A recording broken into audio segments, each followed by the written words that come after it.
서해상에서 지난 3일 동안 연속으로 포병 사격을 실시했습니다. 이에 따라서 적대행위 중지구역은 더 이상 존재하지 않습니다. 예, 주말 사이에 북한이 사흘 연속 총 350발 이상의 포사격 도발에 나섰죠. 백령도, 연평도 주민들 불안에 떨어야 했는데 우리 합참은 조금 전에 들려드린 것 같은 내용을 그제 발표했습니다.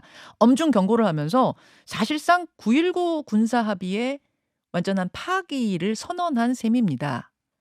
그런데요, 제가 방송 들어오기 1시간 전쯤, 그러니까 8시 30분께에 속보 하나가 들어왔습니다. 김정은 국무위원장 이렇게 말했습니다. 대한민국은 우리의 주적, 전쟁 피할 생각 전혀 없다. 전쟁을 피할 생각이 전혀 없다. 이런 발언이 북한 발로 타전이 됐습니다. 이게 지금 말폭탄과 포의 사격이 같이 이루어지고 있는 이런 모양새입니다. 지금 상황이 어떻게 돌아가고 있는 걸까요? 오늘 다시 한번 좀 짚어봐야 될 것 같아서 전문가 연결하기에 앞서서 연평도 상황을 먼저 살펴보겠습니다. 연평도 주민 신원보호를 위해서 익명으로 연결을 해보죠. 선생님 나와 계십니까? 예, 연평도 사신 지는 얼마나 되셨습니까? 60년이 넘었죠. 60년 넘으셨어요. 지금 실례지만 연세가 어떻게 되실까요? 65이요. 65. 그러면은 태어나서 쭉 연평도에 사셨군요. 네, 정말 토박이 중에 토박이신 건데 지난 금요일부터 일요일까지 사흘간이나 이어진 북한의 포사격. 금요일에 주민 대피령 내려졌을 때는 얼마나 놀라셨습니까? 집에 있는데 대피소로 가라고 그래가지고 예. 그때 완전히 놀랬어요. 포 소리가 막 들렸습니까? 그냥 쾅쾅쾅쾅쾅 집이 울릴 정도로 그냥 집이 흔들릴 정도로 그렇게 소리가 커요. 쾅쾅쾅쾅. 그러니 얼마나 놀래요. 그죠? 그 육안으로 봐도 포 쏘는 모습이 혹시 보입니까? 포 쏘는 거요? 예. 집에서는 안 보이고 이제 저기 올라가야 등대 같은 데 올라가야 보이죠. 그런데 올라가면 마을에서는 안 보이고 예. 조금 이렇게 산에 올라가야 높은 데 올라가야 다 보이죠. 산에 올라가면 그게 보일 정도 거리군요. 예, 다 보여요. 그런 데는. 그러니까 이게 쾅쾅쾅쾅 소리가 나면 집이 울린다는 말씀이 예. 이해가 가네요. 집이 흔들리지 흔들려. 흔들릴 정도. 이 주말에는 350여 발이었답니다. 그러면 이게 말이 350여 발이지 그냥 계속해서 쏘는 느낌이었겠어요. 그렇죠. 어떤 분들은 연평도에서는 뭐 자주 있는 일 아니냐. 이게 뭐 아니죠. 그렇게 자주는 아니지. 그런 거는. 다른 때는 뭐 소리 잘 안 나는데 다른 때는 우리 해병대들이 그쪽에 많잖아요. 여기는 연평도에는. 예. 저기 사격할 때 소리 연평도에서 사격하는 거하고 그 이북에서 이렇게 포소리 하는 거하고는 완전히 틀리죠. 예. 근데 이번에는 또 거기서 이렇게 막 포소리 나고 그러는 거는 소리가 벌써 다르죠. 쾅쾅쾅쾅 하는 게. 사격 훈련 뭐 우리 군의하고 이런 거하고는 차원이 다르단 말씀이고. 그러면 차원이 다르죠. 예. 이렇게 350여 발을 막 계속해서 쏘아대는 포 훈련도 이것도 아주 이례적이고. 그렇죠. 선생님 60평생 사셨으니까 이런 일이 얼마나 몇 번이나 있었던 걸로 기억하세요? 아니 여분까지 2번? 지난번 2010년에 그 난리 한번 났을 때 그때 이후로 처음입니까? 예. 그 옛날에 그게 한번 그렇기 때문에 그때는 굉장히 심했잖아요. 마을로 막 폭탄이 터지고 막 그런 걸 다 봤기 때문에. 2010년에 예. 예. 그래도 이번에는 또 마을에는 안 떨어졌잖아요. 폭탄이. 예. 그러니까 조금 덜하긴 한데 그래도 아무래도 트라우마가 있으니까 무섭죠. 엄청. 그냥 총소리만 나도 나는 그냥 가슴이 두근두근하고 막 그러더라고. 그럼요. 이 안에서 또 죽나 보다 막 이런 생각이. 아이고. 그 연세 많으신 어르신들은 어때요? 놀래죠. 우리 친정엄마도 얼마나 놀래는데. 친정어머님이 연세는 어떻게 되셨어요? 98이에요 지금. 98이나 되세요? 네. 98 어르신이면은 그 연평도에서 나이가 제일 많아요. 최고령자 어머님. 네. 그전에는 엄마도 총소리 나고 뭐 이러면은 별로 뭐 신경도 안 쓰고 그랬는데 그때 한번 겪고 2010년도에 한번 겪고 나서 이제 엄마도 굉장히 무서워하더라고. 아이고, 그렇죠. 지금 연평도 주민들이 몇 분이나 되십니까? 한 2,000명 정도 될걸요. 알겠습니다. 한 2천여 명의 주민들이 연평도에서 주로 이제 어업을 하고 이렇게 살아가고 있는 동네인데 이게 뭐 집이 울릴 정도의 지금 포사격이 있었으니 얼마나 다들 놀라셨겠어요. 연평도 주민 대표에서 바람이 있으시다면요.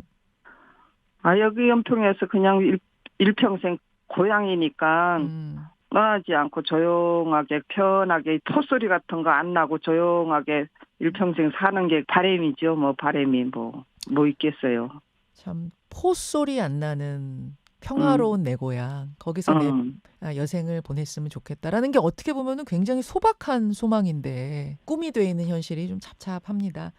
어머님 오늘 어려운 상황에서 인터뷰 응해주셔서 고맙습니다. 예. 예, 감사합니다. 연평도에서 60평생을 살고 계신 정말 토박이시네요. 주민의 이야기 먼저 들어봤습니다. 이어서 전문가 연결해 볼 텐데요. 지금 이대로 9.19 합의는 정말 공식적으로 파기가 됐다고 봐야 하는 건지 9.19 군사합의가 파기돼서 완충지대가 사라졌다는 건 어떤 걸 의미하는 건지 앞으로 우리가 우려해야 될 상황은 어떤 상황인지 짚어보겠습니다. 신범철 전 국방부 차관 연결을 해보죠. 신 전 차관님 나와 계십니까? 예, 안녕하세요. 예, 일단 오늘 새벽에 들어온 속보의 의미부터 해석을 해봐야겠어요. 6시 30분 정도에 타전된 북한발 속보인데 김정은 국무위원장이 대한민국은 우리의 주적이다. 전쟁을 피할 생각이 없다. 이런 말을 했답니다. 조금만 더 자세한 걸 들여다보니까 여기 이제 한 줄이 맨 처음에 들어왔고 지금 점점 자세한 내용이 들어오는데요. 이렇게 얘기했답니다. 대한민국이 우리 국가를 상대로 감히 무력 사용을 기도하려 들거나 우리의 주권과 안전을 위협하려 든다면 그러한 기회가 온다면 주저없이 수중의 모든 수단과 역량을 총동원해 대한민국을 완전히 초토화해 버릴 것이다. 우리의 대결 자세를 고취하며 군사력 증강에 열을 올리고 있는 적대국과의 관계에서 우리가 제일로 중시해야 할 것은 첫째도 둘째도 자위적 국방력과 핵전쟁 억제력 강화다. 이러면서 전쟁을 피할 생각이 없다라는 말을 했다는 겁니다. 지난 연말에도 센 발언 있었잖아요. 그때는 그 적대적인 두 국가로 완전히 고착됐다 이런 말 했던 기억이 나는데 이거 뭐 연말에 이어서 두 번째 말폭탄이라고 봐야 되는 건가요?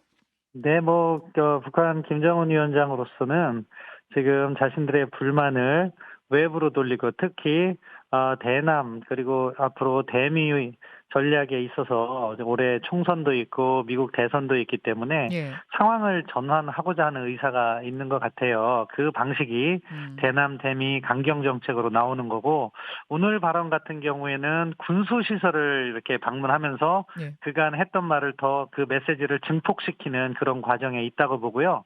정치적으로는 이제 내부 결속을 위해서 문제를 외부로 돌리는 그런 부분이 있을 것 같고 군사적으로는 사실은 뭐 잘 읽어주셨지만 우리가 북한에 대해서 먼저 무력 사용할 일이 없잖아요. 그런데 그것을 조건부로 붙여서 그렇다면은 전쟁도 불사하지 않겠다는 강한 메시지를 내면서 어떻게 보면은 한국 정부나 미국 정부가 대북 정책의 방향을 바꿀 것을 압박하고 있다 이렇게 보고 있습니다. 정세현 전 장관 제가 얼마 전에 인터뷰했는데 그분도 북한 말 들을 때는 앞에 if가 붙는 거. 그러니까 만약에 이렇다면이란 전제 조건이 붙는 걸 항상 유념하면서 봐야 된다. 그 말씀하시던데 지금 신 차관님께서도 그 조건절을 잘 봐라 이런 말씀이시네요. 예, 그렇죠. 항상 북한의 말을 읽을 때는 예. 의도가 무엇인지 그리고 상황이 어떠한 상황에서 북한이 그런 말이 나와 있는지 그런 것을 연계해서 잘 분석해야 되는데요. 예. 지금 당장 뭐 북한이 무력 사용을 하겠다는 건 아니고 다만 자신들의 정책적 맥락에서 예. 한국이나 미국의 대북 정책을 바꾸고 싶다는 그런 내용은 담겨 있다 이렇게 볼 수 있겠습니다. 지금도 잘 보면 대한민국이 감히 무력 사용을 기도하려 들거나 우리의 주권과 안전을 위협하려 든다면 그러면 우리는 완전히 초토화해 버릴 것이다. if절이 사용됐습니다. 근데 우리가 뭐 먼저 무력 사용을 한다든지 전쟁을 도발한다든지 이럴 일은 없으니까 차관님 말씀도 너무 위협적으로 생각할 필요는 없다. 일단은 좀 안심이 되는 말씀을 해주셨는데요. 근데 그냥 안심만 하기도 그런 것이 주말에 아주 이례적인 서해안을 향한 포사격 있지 않았습니까? 저희가 앞서서 네네. 연평도 주민하고도 통화를 했습니다만 이분이 60평생 사셨는데 지난 2010년에 그 포 떨어졌을 때 그때 한바탕 난리 난 거 외에는 이렇게 놀란 적은 없었대요. 뭐 이번에 포사격은 뭐 집이 그냥 다 쾅쾅 울릴 정도였다고 말씀하세요. 이것도 그냥 뭐 이럴 수 있는 것 이러면서 안심하고 넘어가도 되는 건가요? 그 부분은 참 저도 방금 전에 주민 인터뷰 드렸거든요. 예예. 뭐 안보 전문가라고 해도 가슴이 아픕니다, 사실. 이런 그럼요. 말씀 들을 때마다. 예. 그런데 이제 이번에 포사격 소리는 사실은 북한이 쏜 포가 아니라 우리가 훈련하면서 하는 그 소리에 더 놀라신 것 같아요. 아 우리도 그런 같이 부 했어요?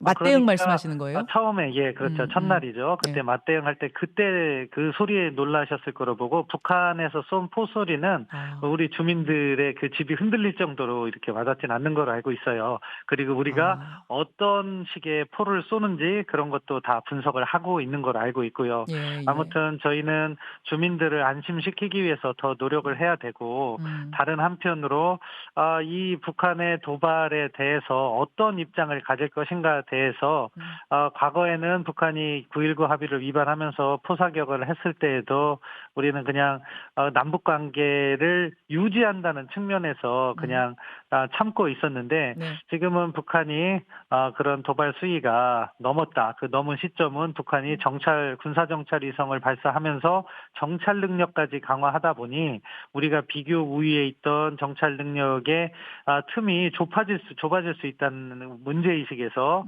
일부 효력 정지를 통해서 감시 정찰하는 그런 과정에서 예. 북한이 그것에 대한 불만을 표출하고 있는 거거든요. 음.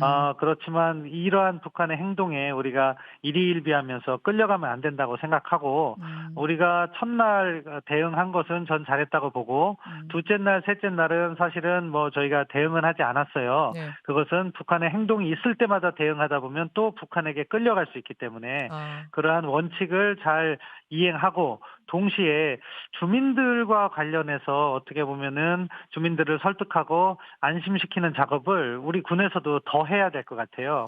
예. 예전에 그 동해안에서 미사일 낙탄 사고 있었잖아요. 예예. 그때도 주민들께 알리고 설명하는 과정이 부족했다고 생각이 들어서 그 부분을 더 강조했던 적이 있는데 예. 지금도 같은 상황이라고 생각합니다. 예. 우리 군이 직접 뭐 주민을 대해서 일하는 건 아니겠지만 민과 군과 정부가 힘을 합쳐서 이런 부분에 대해서 더 정부도 신속하게 알리고 또 주민들을 안심시킬 수 있는 다양한 방책을 강구해야 될 것 같아요.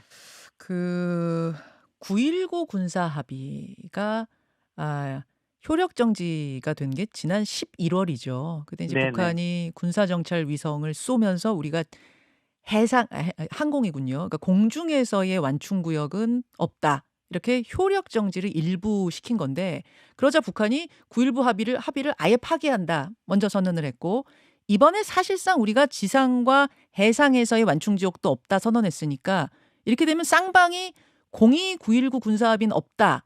사실상 쌍방이 파기한 거 아닌가요, 이제?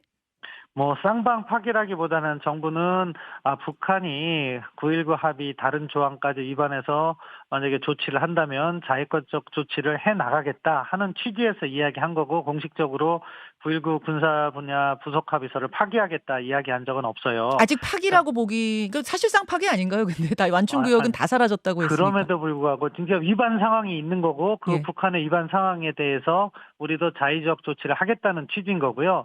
저는 예. 정부가 9.19를 뭐 파기하겠다 이런 식의 표현은 조금 아꼈으면 좋겠어요. 왜냐하면 북한은요 어떠한 합의가 있더라도 그것을 파기한다고 했다가도 나중에 또 되돌아온 적도 있고요.